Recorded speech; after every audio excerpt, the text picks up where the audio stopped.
Just seeing this video brings back a lot of bad memories, frustration, anxiety. Last May, Colonial Gas Pipeline was hit by a ransomware attack, crippling their system. You remember your gas gauge, it was getting lower and lower, closer to E. You had to drive around town looking for somewhere to fill up. When you finally got to a gas station, yeah, there were bags over the pump. You leave, you go to another place, more bags over the pump, same deal. And when you finally found a place that actually had gas, you had to wait in these long lines, sometimes up to an hour. Well, now, as Russia invades Ukraine, security experts warn we may see more cyber attacks like that. This time, though, there could be a big difference. We might not be able to get stuff back online as fast. This is similar to ransomware in that it locks a system, but instead of demanding a ransom, it's not extortion. You just wipe all the information, you brick those systems.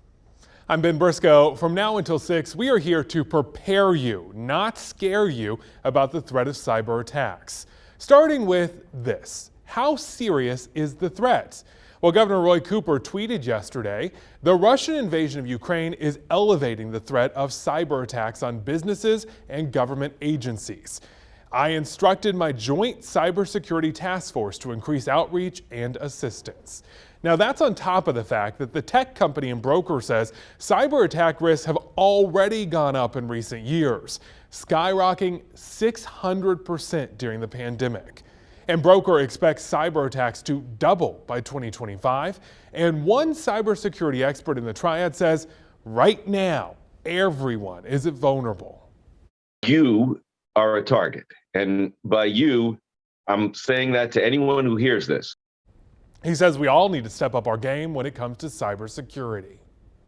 It's usually, and I'm sorry to put it so bluntly, it's usually human error. We're not as smart as technology. Technology advances new generations every year. We're on human brain 1.0. And human error is almost always a major cause of major breaches. One of the most common ways hackers break into a corporation is through so-called phishing emails. They usually come with an enticing link that looks legit, but when workers click, they could be downloading malware that lets the hackers into the company's network. Hundreds of corporations have hired Brandy Moore and her company, PhishMe, to stop these attacks. And we walk the employee through what they should have seen. PhishMe designs fake phishing emails that businesses can send to their own unsuspecting employees. For example, hey, sign up for a free coffee. The offer comes from a fictional account outside the company. Moore says that should make employees suspicious. Those who fall for the email are taken to a page and asked for their password. Workers who enter it get a warning like this, telling them what they did wrong and how to spot phishing emails in the future. Our goal is, once the user falls for it, just to offer them a bite-sized nugget of education. So here are the top 3 red flags that you might be getting phished. First, you obviously want to be cautious if anything looks too good to be true, like that free coffee, or you'll win a prize for a competition that frankly you never entered. Next up, if the email has a sense of urgency, hackers will try to make you act now so you won't take the time to figure out if they're real or not. And if an email asks for sensitive information, such as a link to your login with the company password, or request you to update your account information, if you get any of these red flags, it never hurts to pause for a second, maybe even ask a coworker or friend what they think before clicking away. And anytime you get an email that you think might be a little off, hover your mouse arrow over the link. Don't click it, just hover there over the address, and it will show you where the link is really going to take you. If that doesn't look like it's on the up and up, just hit the delete button. You know, phishing can also be done in real life too, not just over email. You see, someone could sneak into a business or even outside in a parking lot and drop a random thumbnail just like this one, a thumb drive, and they would actually drop it on the ground hoping an employee picks it up. One time, a scammer even labeled it as payroll, just like this, so people would be extra excited about sticking it in a computer and seeing how much everyone at their office made. Well, doing that lets hackers install software on your company's network and take over. Phishing has also morphed into something called smishing. The S in smishing is for SMS text messaging.